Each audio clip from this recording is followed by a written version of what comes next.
Hi, everyone, and welcome to Tea Time with Tasha. I am Tasha Berner, and I have the pleasure of representing coastal San Diego in the State Assembly.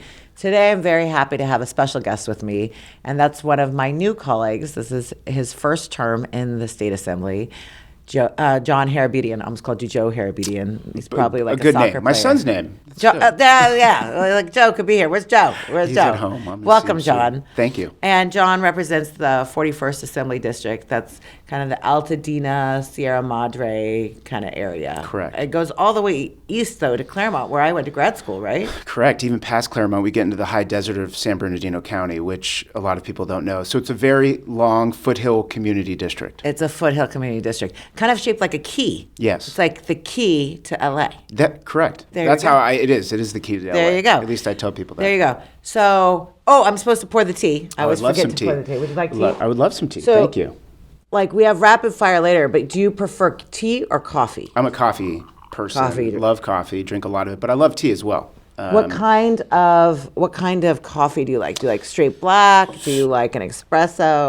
I drink my coffee straight black. I like a medium roast. Okay. If I have to deviate from medium roast, I'll go light roast. I don't like dark roast. Okay. Are you a big coffee person? I do espresso. Yeah. So everyone thinks dark roast has more caffeine. It's a myth. Yeah. So light roast actually has the most. Medium, which is like a breakfast blend, is kind of right in between. So it gets you awake but not jittery in the morning. Yeah, but I have like 3 or 4 cups, so I'm pretty jittery by the time I'm done. Yeah. I had 3 or 4 cups until I got pregnant with my first child, and then I was like, I guess I can't have 5 lattes a day. Oh, this is really good. This is good. So you were born and raised in Sierra Madre, and what was it like growing up there? And like when you think about your childhood and you think about now, what are the biggest things that you still love, and what are the things that have kind of changed? Yeah, I mean, my childhood was idyllic. I mean, I grew up in a family of 4. I had 3 sisters, 2 older, 1 younger. Both parents were together, taking care of us. We grew up in, the same house. I never moved. I played Little League, soccer, was very into sports, was very into academics, and was very into family and friends. And never knew a day where I was hungry, never knew a day where I couldn't get to school because I was working, before school, or had to work during school, like so many families have their children now throughout the state, struggling. And so what I miss and what I think my kids don't experience today is truly having a neighborhood, coming home from school, going out on my bike or going down to the park and playing with my neighbors, and actually being able to walk down the street and go to the liquor store and buy candy and then go play baseball for a couple hours. And my mom would be like, get home before sundown. Like, that was it. As long as you were home before sundown, that's when dinner was. I mean, maybe it's me as a helicopter parent, but my kids don't get that. They are overprogrammed. They seem to not really have neighborhood friends because maybe parents don't allow that because it's too dangerous. It's everything is so partitioned off in society now. And we didn't have social media, right? So we were, I think, and when we grew up, we kind of found different avenues for recreation that kids these days maybe don't need to because they have screens, they have social media, they have YouTube. And so the things I love are just family and that sense of community, and I still live in the community that I have today. What I kind of don't see today is, in some ways, that same sense of community for our kids.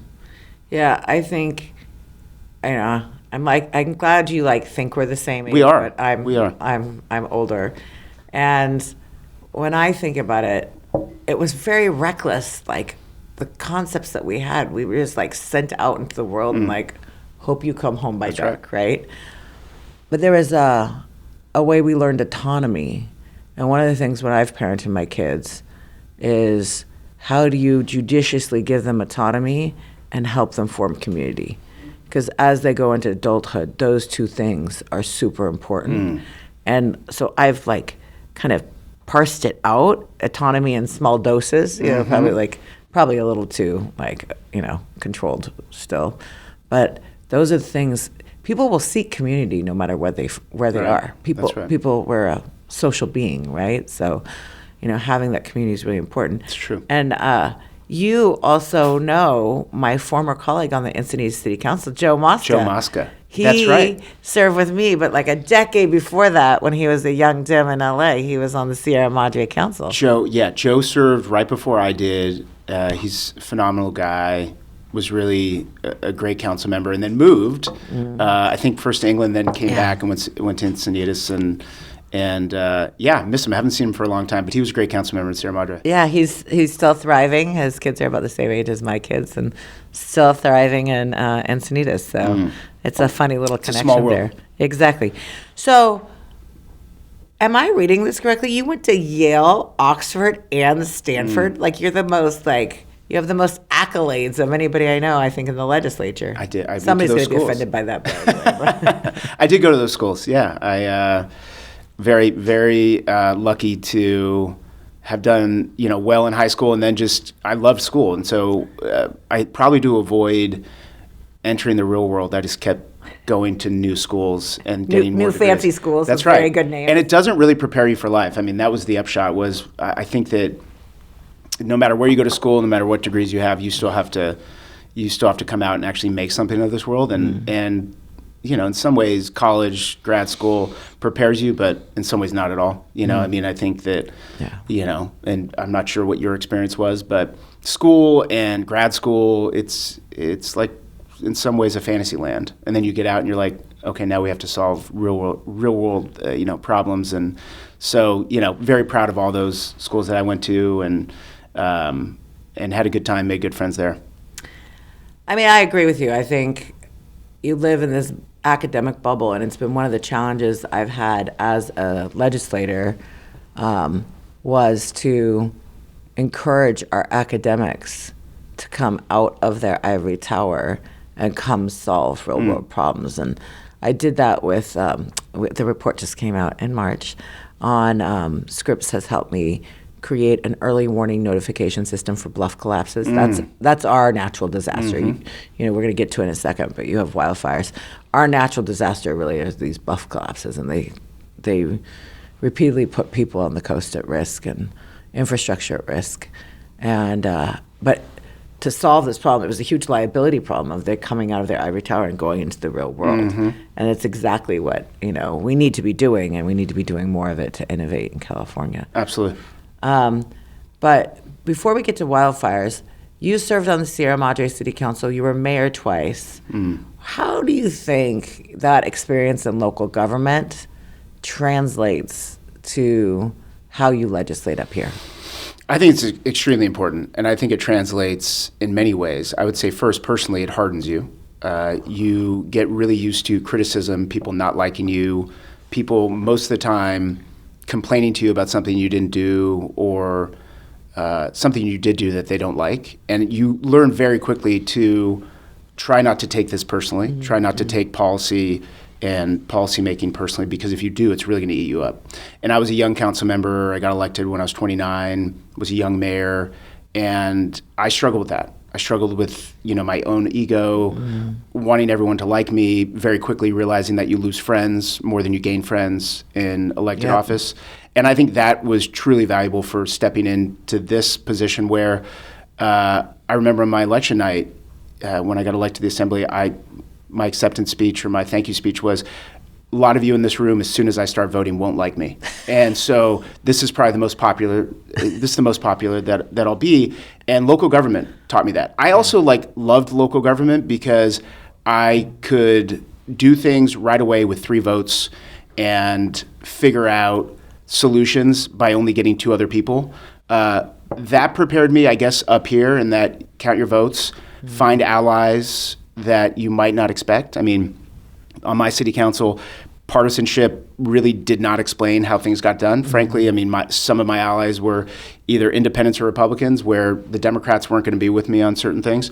And I think that's been good in terms of really making me not assume that someone in my own party or on my own team is going to be with me on certain issues, and really sometimes having to rely on allies that you would never expect to be there. And I think that's important in this job, because oftentimes when we're running bills or we're looking for budget items, you'll get some folks that help you that you'd never expect. So I think that's absolutely true, and it took me a while to find it. I mean, I was the first Democrat since 1978 in my old district. So Oh, wow. I came in, it was pretty much a third district when I came in. And now, of course, with redistricting, things are quite different. But I always found you could disagree without being disagreeable, and relationships last longer than one vote. For sure. And the biggest mistake, I think, up here is that we think about timing in 1 year cycles or 1 month cycles or this cycle versus what normal people think about is what are the long-term consequences. And if you change the timeline, you could change outcomes. If you change timelines, you can change outcomes. And it's so easy. Like, think about our budget process.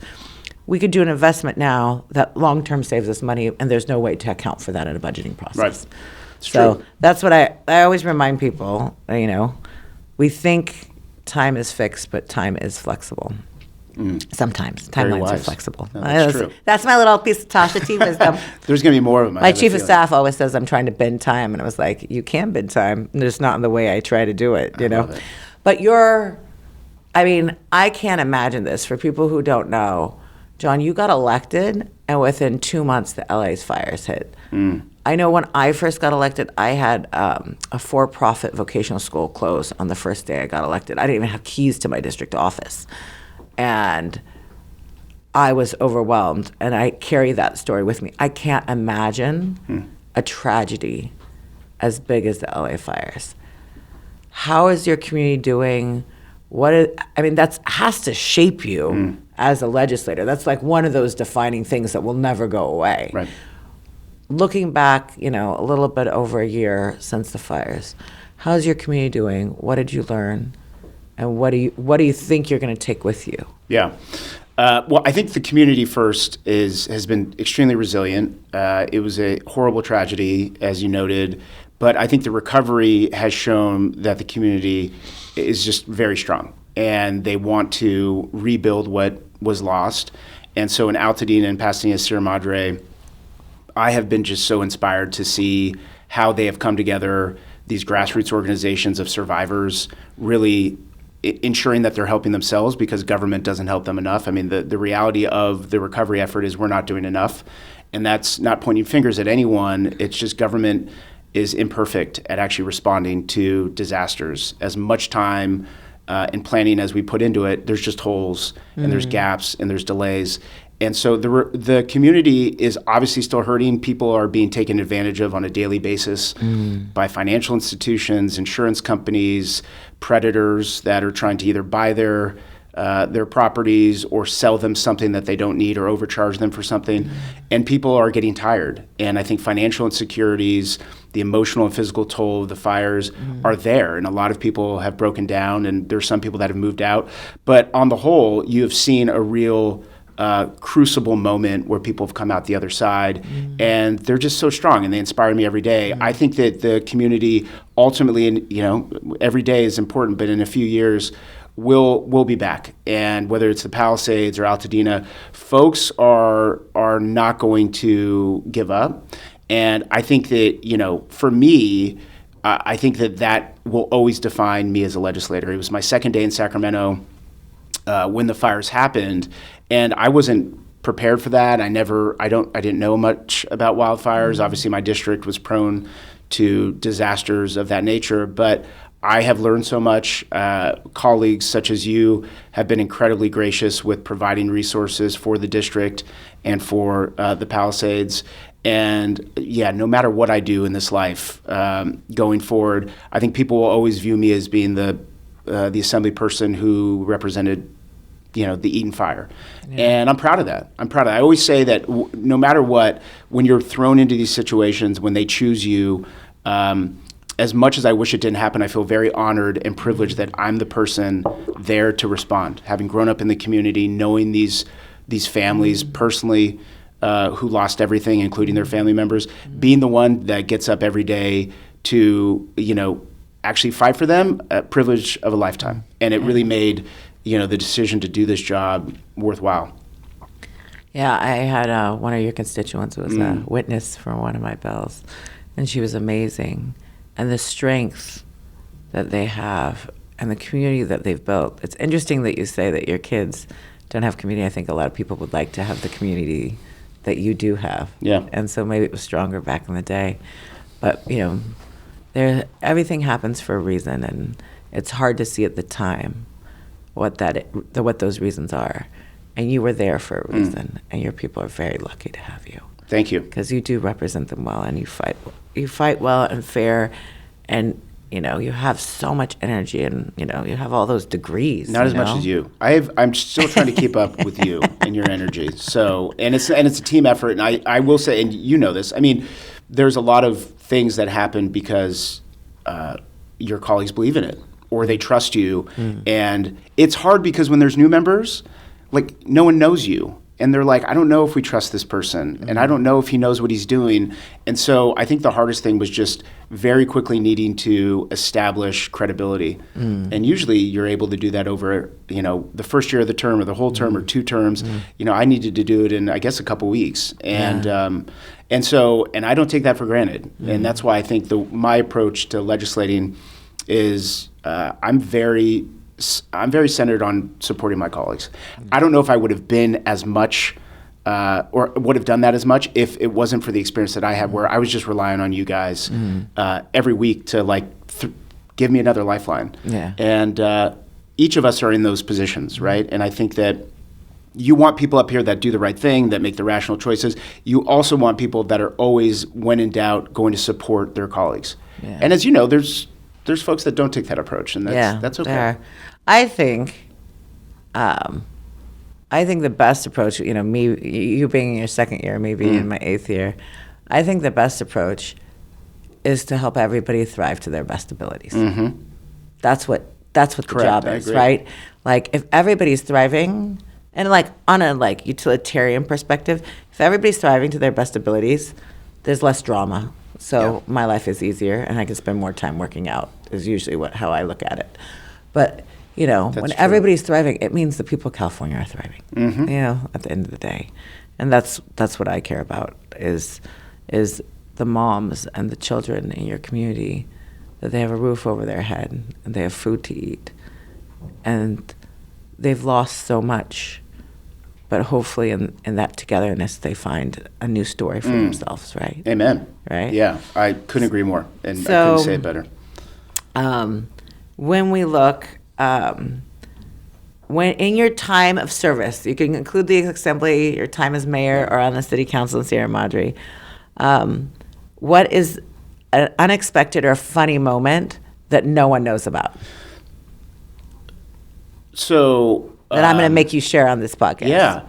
I think, so I'll go back to local government. There's a lot of things that happen up here in Sacramento that people don't know about and we won't talk about. But I think that as a council member, one of the weirdest things that ever happened to me was voting to effectively allow parking on a certain street in Sierra Madre near a hiking trail, which was highly controversial because there's not that many controversial things in that city. So when you allow parking by a trail, it affects, a few homeowners. And one of my friend's dads, who was a Little League coach of mine for years and who I know very well, who I hadn't talked to in 15 or 20 years, sent me probably the most vicious and nasty email messages I've ever received. And to have that from your former Little League coach, calling me every name that you can imagine, almost to the point, and again, I started by saying, I kind of got over that. This was at the end of my tenure. One that made me actually stop and be like, wow, this is terrible. And it was funny in a way because I'm like, what an absolute maniac that he took the time to write this, and what a poor guy that this is all he has to do. This is what, yeah. But it was a good reminder that, man, those even your former Little League coach that you were very close to his son, you vote the wrong way or you do something that they perceive as being, the wrong choice, it's all no holds barred. And I still remember that. And I tell people, whenever anyone approaches me, and I'm sure you're the same, about running for office, getting involved in any way, even as a commissioner, I'm like, just be prepared to have people that you love or that you like, that you believe really like you, to turn on you very quickly. And if that's a problem for you, I would not get into this job. So that was. I mean, that's, you know what I told you. I was like, Yeah. why do you want to do this? For It's sure. a bad job. You get paid $8 an hour, you know? Yeah, and your answer was because we're trying to save the world for our kids. I'm trying Yeah, to save the and world that's for our it. kids. And And that's so why we do everybody it. has to make sure that the sacrifice is worth it for them. And everybody has their why. That's my why. But Yeah. okay, rapid fire. Early bird or night owl?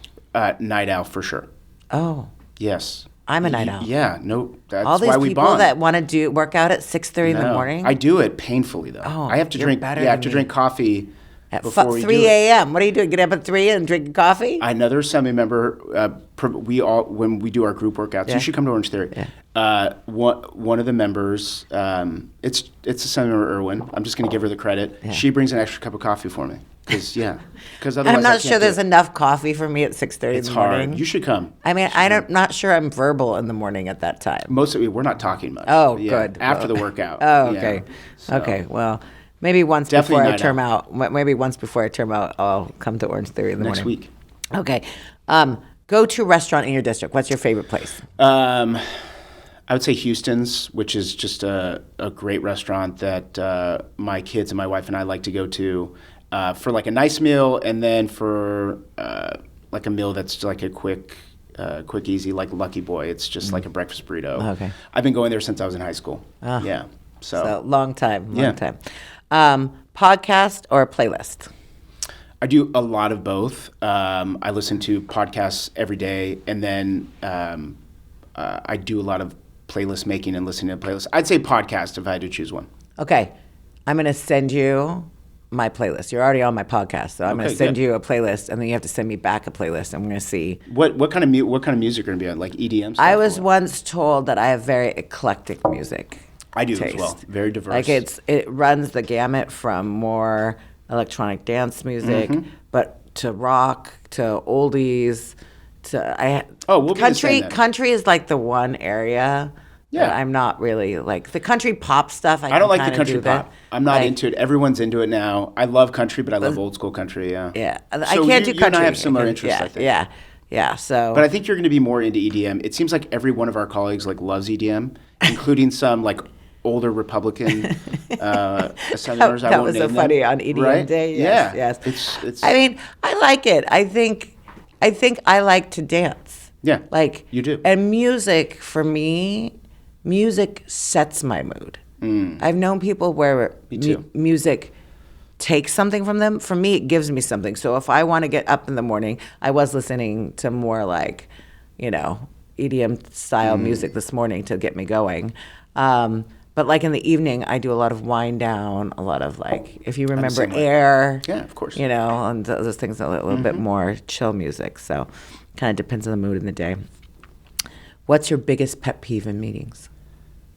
People, obviously long meetings. So I think like if a meeting is over 20 minutes, it's going too long.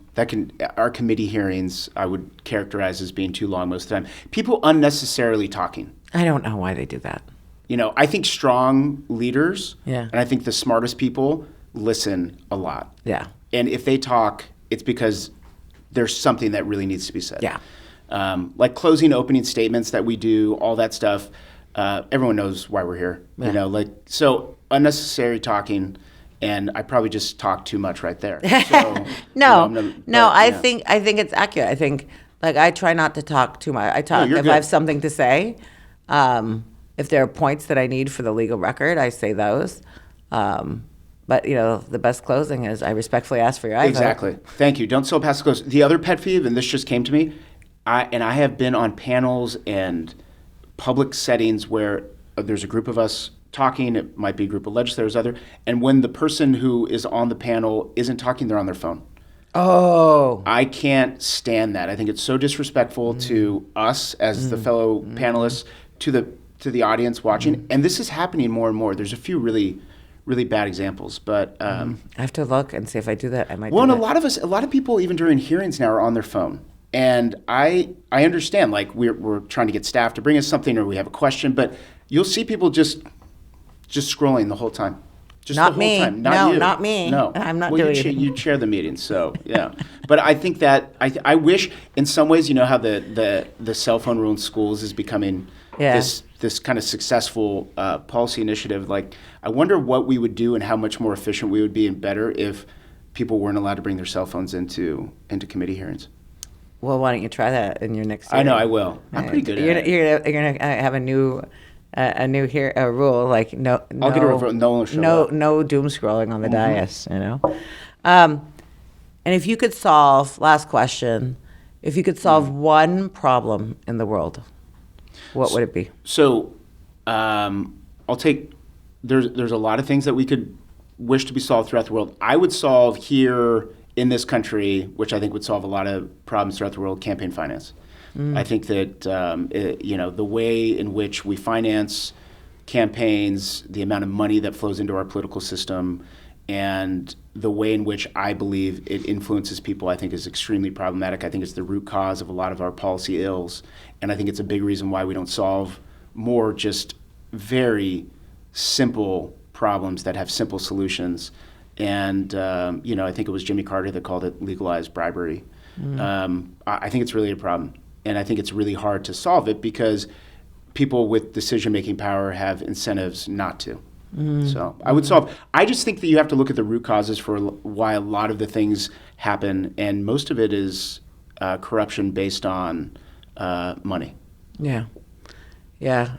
I'm morally inflexible, so I don't really understand that. But you're better than most. Well, I just can't do it. I have to sleep at night. I think where I always think when I go to campaign finance is publicly financed elections. I think I'm divorced now, but if I had been a single earner, I could have never run for office. I could have never taken time off work. I'm not independently wealthy or any of those things. And so how many great public servants do we exclude because maybe they're a single, income earner in their family and have kids? And there's so many men and women who could probably help the system so much more.